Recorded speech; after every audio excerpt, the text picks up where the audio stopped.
কাটা হয়ে গেছে। আমি বাজার থেকে পুঁই শাক নিয়ে এসেছিলাম। তা আমি পুঁই শাক আর এখানে কুমড়ো আর আলু, আমি একদম নিরামিষ তরকারিটা করবো। তা কীভাবে করবো শেষ পর্যন্ত ভিডিওটা দেখতে থাকো। আমি কড়াইয়ের মধ্যে তেল দিয়ে দিয়েছি, আমি তেজপাতা আর পাঁচফোড়ন দিয়ে দেবো। এখানে কুমড়ো আর আলুটা একটু লাল লাল করে ভেজে নেবো।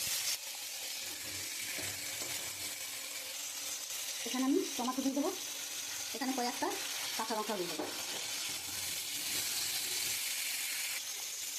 আর কুমড়ো আলুটা একটু ভাজা ভাজা হয়ে গেছে, আমি এখানে মশলাগুলো দিয়ে দেবো। নুন, লঙ্কার গুঁড়ো, হলুদের গুঁড়ো, জিরের গুঁড়ো আর সামান্য একটু ধনের গুঁড়ো। এবার একটু কষিয়ে নেবো। তেলও ছেড়ে দিয়েছে, আমি মশলাটা দিয়ে খুব সুন্দর করে কষিয়ে দিয়েছি। এবার পুঁই শাকগুলো দিয়ে দেবো।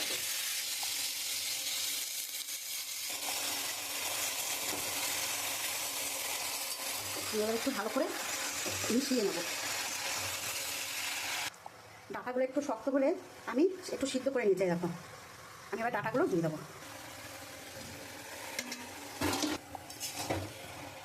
খুব ভালো করে মিশিয়ে নেবো। আমি একদম জল দেবো না, ওই তো জল বেরোবে। আমি একটু ঢাকা দিয়ে দেবো। দেখো জল বেরিয়ে গেছে, আর একটু হবে।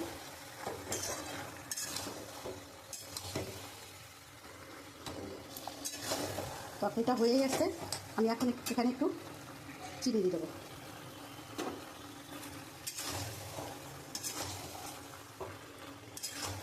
আমার পুঁই শাকের তরকারিটা হয়ে গেছে, এবার আমি নামিয়ে দেবো।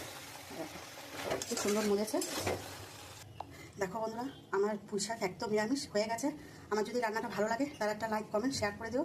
আর তোমরা এরকমভাবে করে খাও, আশা করি খুব ভালো লাগবে। পুঁই শাকটা আমরা অনেক রকমভাবেই খাই, তা আজকে আমি পুরো নিরামিষ করেছি।